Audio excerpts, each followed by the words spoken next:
He even sent us fake wire transfer transact confirmations at one point where he said, oh, I sent your account 500,000. Go check your account. I sent you the confirmation. 2-3 days later, there's nothing. There's no money. There's nothing. The confirmation is a made up number. All of a sudden, we get a phone call from Noor saying, hey, I was supposed to collect this money. And this guy reaches out to me and says that he got robbed by gunpoint for $18 million. $18 million? $18 million in a pickup truck in a neighborhood or the part of Jersey that is well known that he never visits. So where's the police report? Never seen it. Never seen it. Oh my God, this guy's such a scammer, dude. Such a scammer. I hope he rots in jail.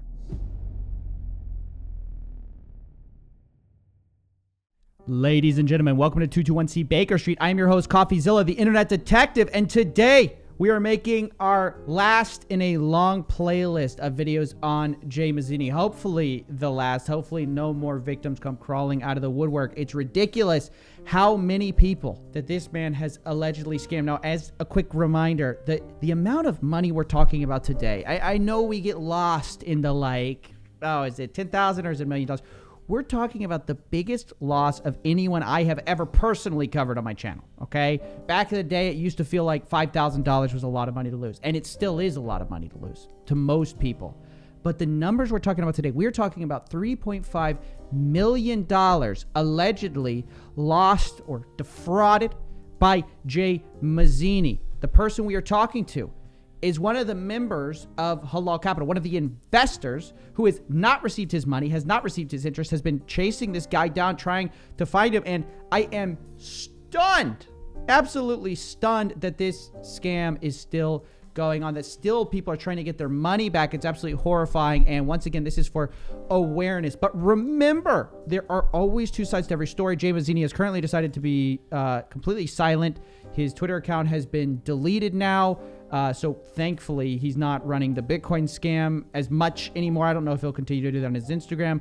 But my point is that, look, he might have things to say. What we do know for sure is that Jay Mazini has victims everywhere who are talking about the fact, their experiences with him, and overwhelmingly it's, he scammed me with a clothing thing. He scammed me with a Bitcoin scheme. He scammed me with an investment thing. So that's the overarching through line with all of this.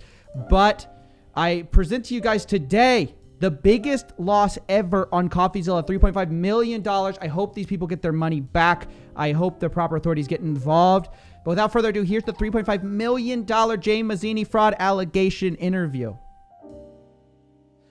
Ladies and gentlemen, welcome to Coffeezilla. Today we're talking to Mohammed. He's one of the victims of Halal Capital, basically co-founded by Jay Mazini, and we're going to talk to him about his story, about the insane things that happened, how Jay Mazini said that he got robbed at gunpoint. We're going to get into all of it. First, I think everyone wants to know, how did all of this get started? And maybe I should start with, how much did you invest with Halal Capital? So, Bismillah, wa salatu wa salam ala Rasulullah. I'd like to start with the name of God, the Almighty Allah. It didn't happen right away. The amount wasn't accumulated one hand, one shot, basically. It was in the course of, I'm going to say 5-6 months, when they approached us back in November. But I'm going to say by end of May, the principal amount reached about 3.5 million. That's massive. Yeah. And right now you have not been paid back your money. Not the principal, not earnings, anything. No. Oh, the principal, just the amount you put in. Excuse me. Yeah, just the principal's approximately 3.5 million. Yes.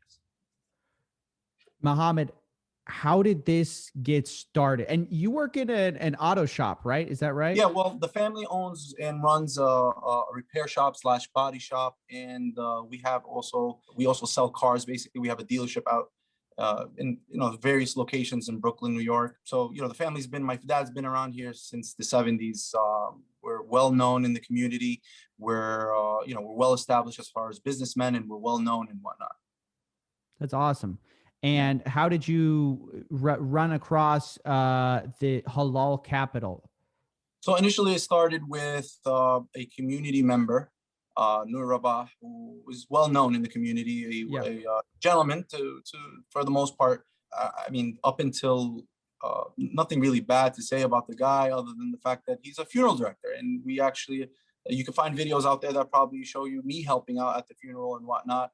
Back in November, he approached us with this business venture saying that he just collaborated with this individual named Jay Mazini. Now, up until then, all I knew of Jay Mazini or Ijbara was he's a Instagram celebrity, and he gives to the poor. He uses religious speech to acquire that. To get in that face and what in that matter. And that's pretty much it. And we know that he accumulated his wealth with stocks and an academy that he was well known for. So we said, okay, it's fine. That's all we know of him. Are you sure that this is the type of business venture that you want to get into? He goes, yes, I've even tried it with my own money.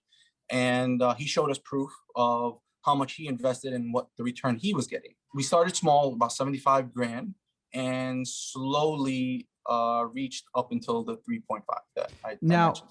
Can I ask you, how much was he promising in terms of returns? What are we talking about here in terms of like, what are you expecting on your money? Initially in November, it started around 22% per year. Well, that was a three month flip, what they called it, the 3-month flip. And slowly it became a monthly return of anywhere from 10 to 15%. Oh yeah, that's a huge scam. There's no way Jay Mazini Listen, we didn't know any better. I was young. I mean, I'm young, and I didn't know any better, honestly. But we've always had a cash business that we basically saw product, we sold product, we sold a service, and we accumulated money that way. We were oblivious to this type of business that required us to just drop money and return and get a return on a monthly basis. It was just a whole new concept for us. We didn't know any better. Of course. And also, you probably didn't think that this guy, using religion to come and make friends would be lying to you and would have any reason to lie to you. In fact, it probably makes you trust him more. Oh, absolutely. And he utilized this particular person, Nur Rabah, to do that very thing.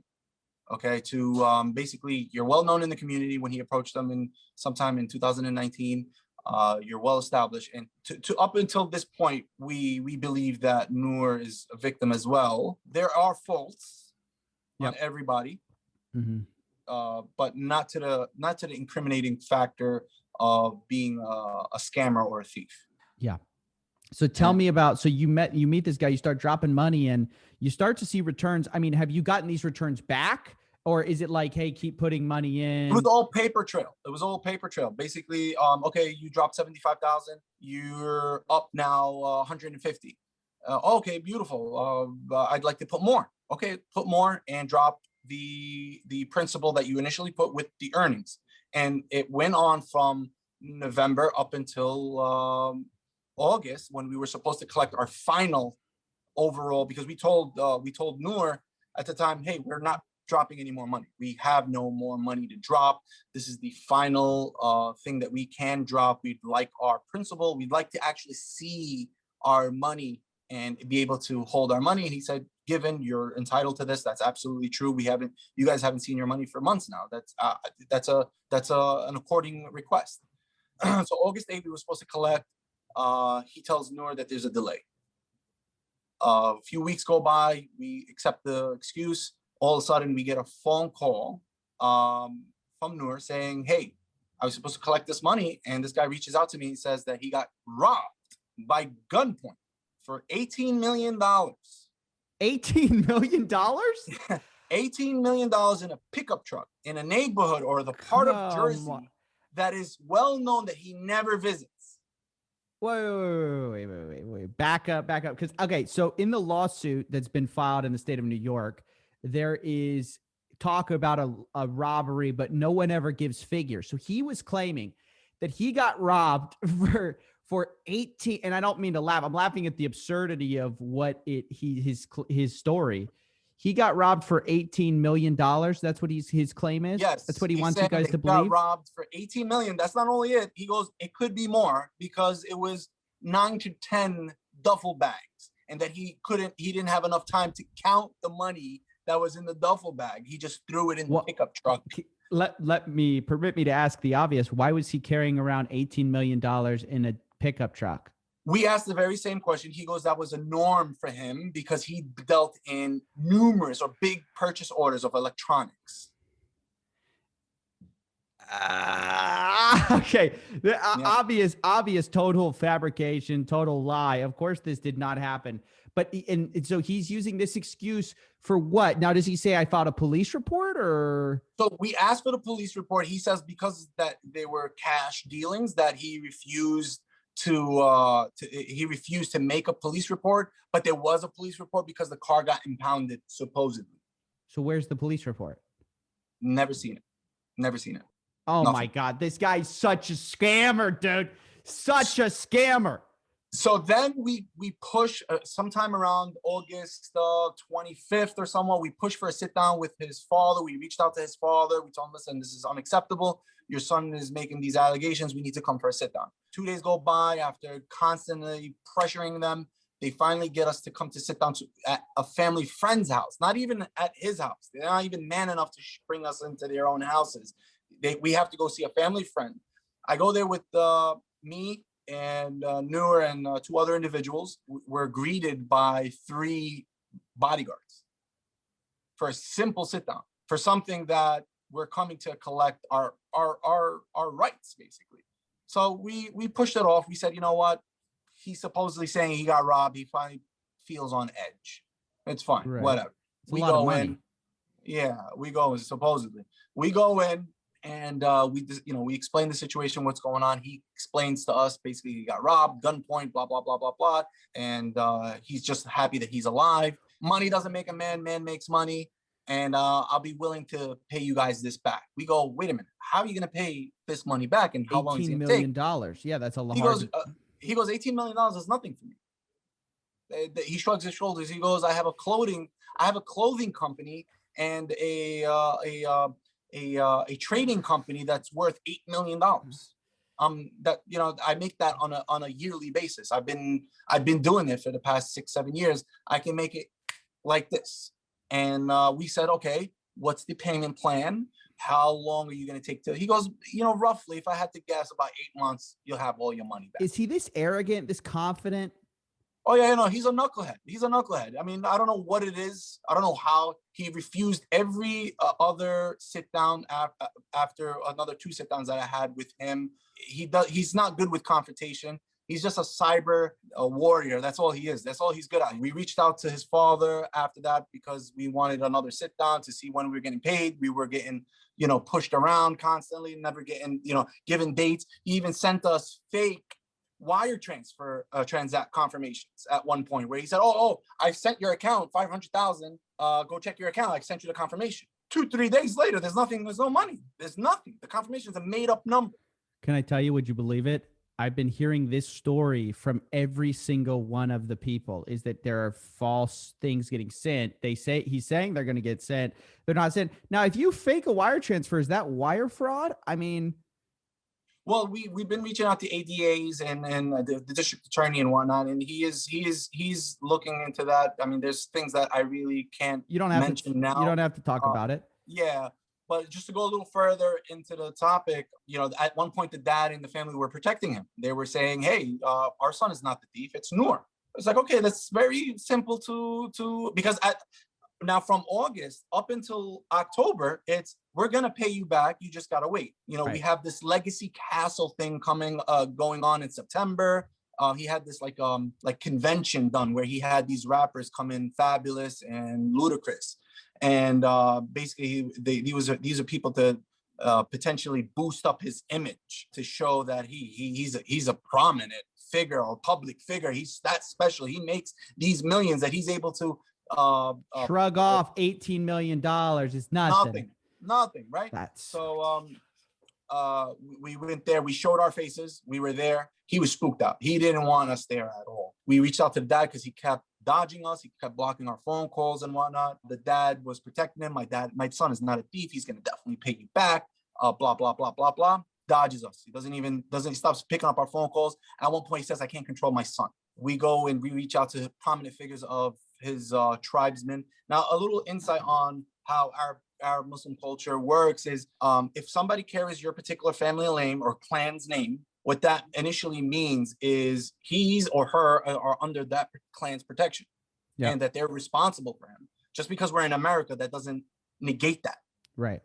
That's something that we still today, if I would do something wrong, people would reach, and they couldn't solve it with me. People would reach out to my clansmen and my head leaders, and they would solve it. They would need to solve it for their reputation. So we did do that. Some guy named Rami Jabara, who owns the jewelry spot in New Jersey, says, hey, I'll take care of it. He's not going anywhere. I'm going to have that sit down with you. He's definitely going to pay. Bop, bop, bop, bop, bop.